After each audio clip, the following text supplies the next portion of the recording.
Hello, God bless you. My name's Stephen, the pastor of Graffiti Fellowship in Brooklyn, New York. We're in the southern Brooklyn neighborhood of Coney Island. If you ever want to learn more about who we are, our church, our ministries, you can look us up at graffitifellowship.org and graffitiministries.org.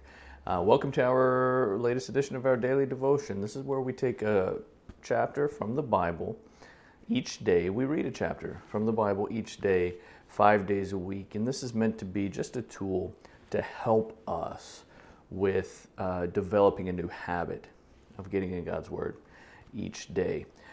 Today, we are in the Gospel of Mark.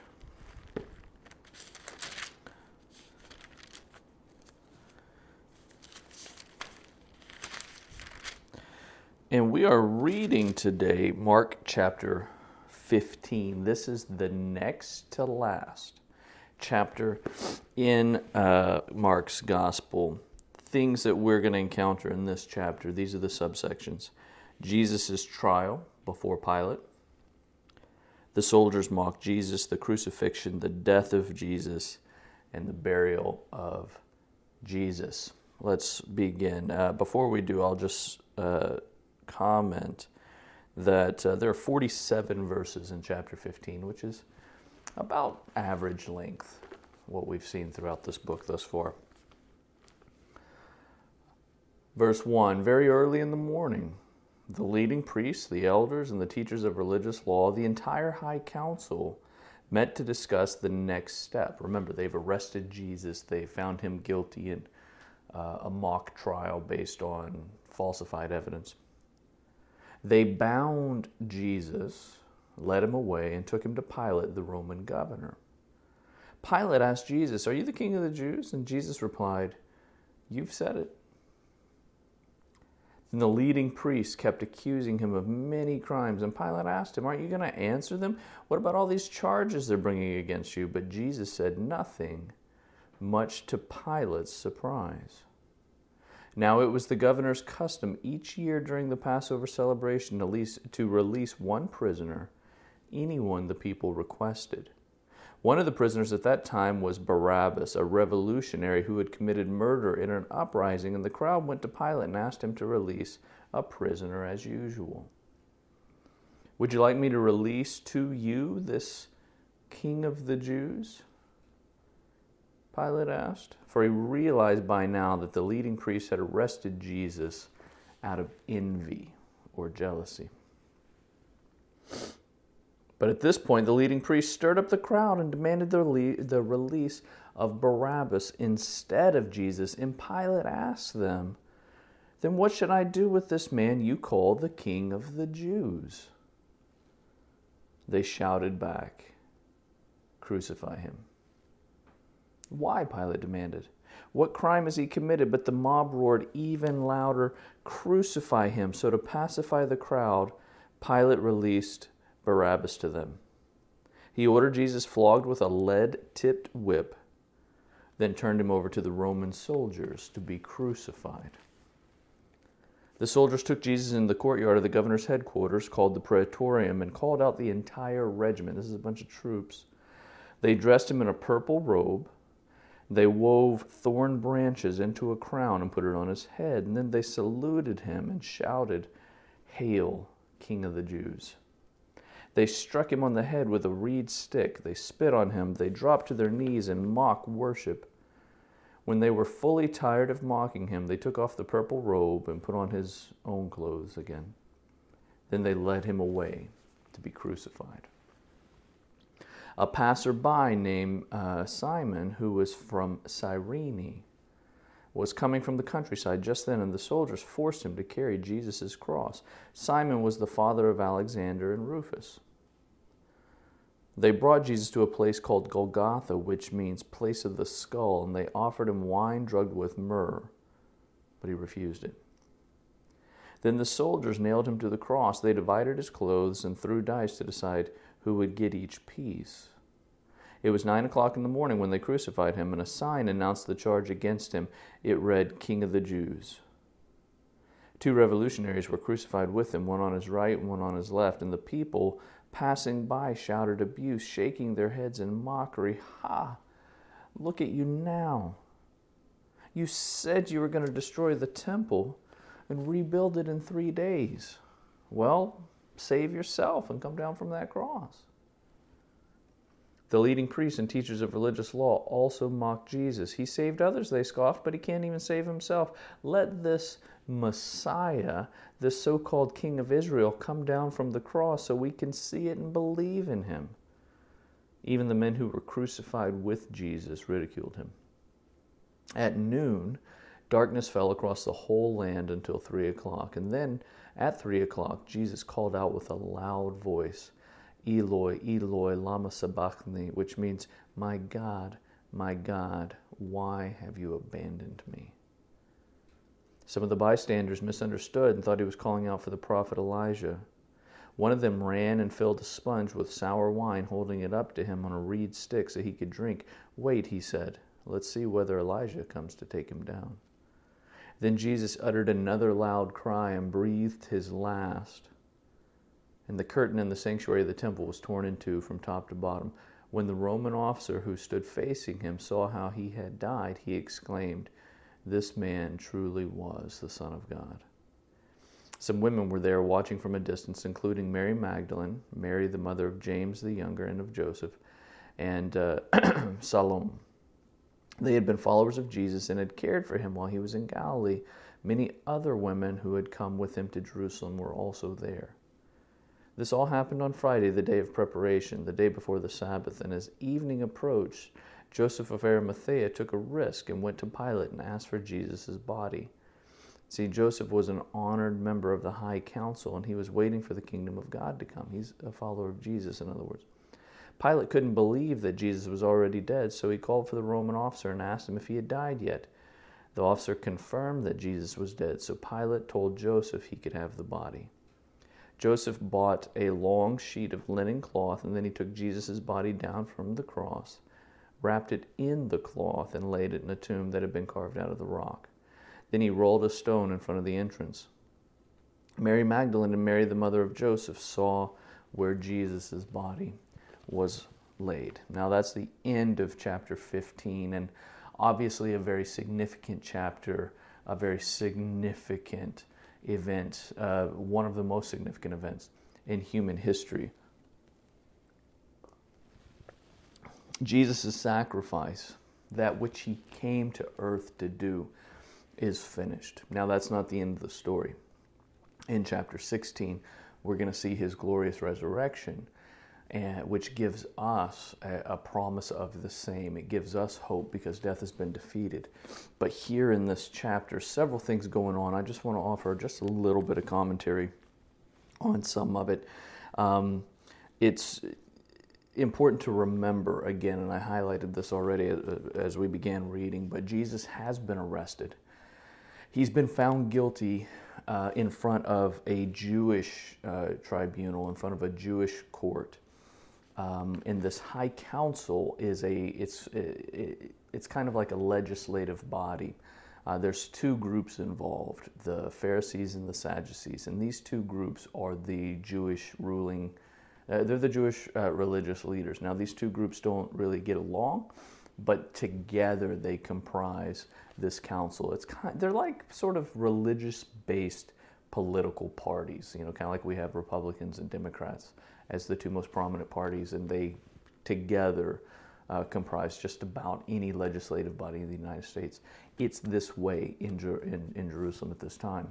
However, Jerusalem and the rest of Israel is under Roman occupation. So the Roman Empire is, they're just the most powerful force in the known world at this time, and they ruled over a very vast territory, a vast empire. And in their empire, Israel is included. And so the Jews are given some freedom to govern themselves, but not fully. Ultimately, they are under Roman rule. They are under Roman authority. So the Jewish leaders, they can do some stuff. They can make some decisions. They can arrest people. They can punish people. But they're not allowed to execute people. They cannot uh, uh, they can't carry out a death sentence. For that, they need approval from the Roman government, because at the end of the day, the Roman government is ultimately in charge. And so the Jews find Jesus guilty, again on mock falsified evidence, but they find him guilty, and so now they want to execute him. So they send him to Pilate, who's the Roman governor. He's the chief Roman in charge of this district, of this region. And so Pilate doesn't really find fault with him. He doesn't find he said, Jesus really hasn't committed a crime. I can tell what's going on here. I can tell these guys have arrested Jesus just because they're jealous of him, the following that he's gathering, the way that he's influencing people's lives. And so he tries to get out of executing Jesus. The Roman leaders, they create such a stir that Pilate becomes afraid. He's the Roman governor, but he has bosses too. He has people in authority over him. He's afraid that if the people get too rowdy, if a riot breaks out because they're upset with his decision not to execute Jesus, that he'll lose control of his city. And if he loses control of his city, that could be his job or worse.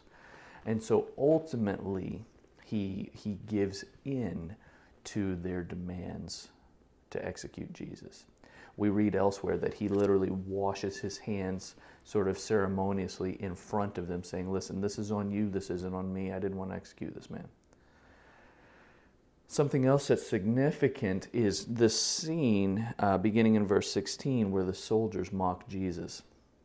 There's a lot of sort of figurative symbolism going on in this scene. Now, this all really happened, but I want you to understand that everything that they're doing is a mockery. They put a purple robe on him because purple, particularly to the Jews, was a color of royalty. To dye cloth back then was very, very expensive, and in particular purple. And so purple, that color, was usually reserved for people of great wealth, great status, and royalty in particular. So they said, oh, you're a king? You're king of the Jews? Let's put your royal purple robe on you. And then they made a crown of thorns. And the significance of the crown of thorns is it's like a crown that a king would wear, but it's mockery. This is a painful crown. And so they're doing this all to mock, to tease, to make fun of him, to humiliate him. They beat him with a stick that they had handed to him as a scepter, that a monarch might carry. This is all mockery. So they go to great lengths to mock Jesus. They undress him. They dress him up in this costume. They spend time mocking him, insulting him, and abusing him. And then they have to undress him and get him dressed all over again. This is a lot of work just to carry out this just really cruel exchange. Last thing I want to speak on, and sorry that this is just a little bit longer commentary, but I do think it's important to understand, is the significance of just the expediency of Jesus' death on the cross. So the way crucifixion works, this was a Roman method of execution. And crucifixion typically, death by crucifixion took a long time. The way one would perish during execution is asphyxiation. They would suffocate.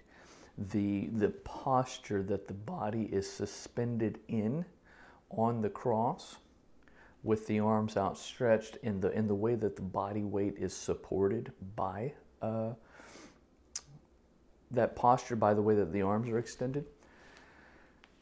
One in that position, when they're relaxed, not comfortable, but relaxed, when they're not pressing up on their legs, holding their body weight up with their legs, when they're just hanging, they can breathe in, but they're unable to exhale. They're unable to breathe out. And so in order to breathe out, they would have to press up on their legs to draw breath. But as the body becomes increasingly fatigued and exhausted, they would then have to relax and go back down. And so in order to breathe, this up and down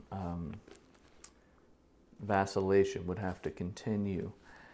Over time, they would become so exhausted that they're unable to push their body weight up, therefore unable to exhale. So their breathing becomes more difficult, they're breathing less and less, and ultimately that leads to their death. It takes a long time, and it usually takes more than one day. Jesus, we read here, he gives up his spirit. He releases his own life. And so he perishes much sooner. And that's why there was surprise. Pilate says, he can't be dead already. It hasn't been long enough. Go check. And so they go check, and they say, yeah, he's died. And this is why we read in some of the other Gospels, there are two thieves or two revolutionaries are sometimes called being executed, being crucified alongside Jesus. Their legs are broken because it's the Sabbath is coming. And the Jews, there was a lot of law about having kind of exposure or contact with dead bodies in general, but particularly on the Sabbath. And so they wanted these men to die before the Sabbath came. And so to quicken their death, to make them die sooner, the two thieves, their legs were broken. A Roman soldier came by with a club or something of the kind and broke their legs. What that would do is make it now impossible for them to use their legs to push up to be able to exhale, and they would suffocate, now in minutes instead of in days. But when they came to Jesus, he had already expired. He had already died because he willingly released his life. And then that event, and then what began to happen immediately thereafter, where the curtain is torn, the curtain that separated the holiest of holies, this place in the temple where the presence of God dwelled, that no one was allowed to go except for one priest once a year. It was torn in twain. The King James says it was rent in twain, which means it was torn in two. And the symbolism there is that now, because of Jesus' sacrifice, God's not separated from his people. We have access to God. And even a Roman soldier, one of the ones who's participated in his execution, says, oh my goodness, this man was the Son of God. So that's where we leave the story now. Thanks so much for participating and just engaging with our daily devotion series. I hope it's blessing you. I think it's blessing a lot of folks. I've received so much just positive feedback. Join us next time for the final chapter of the Gospel of Mark. God bless you.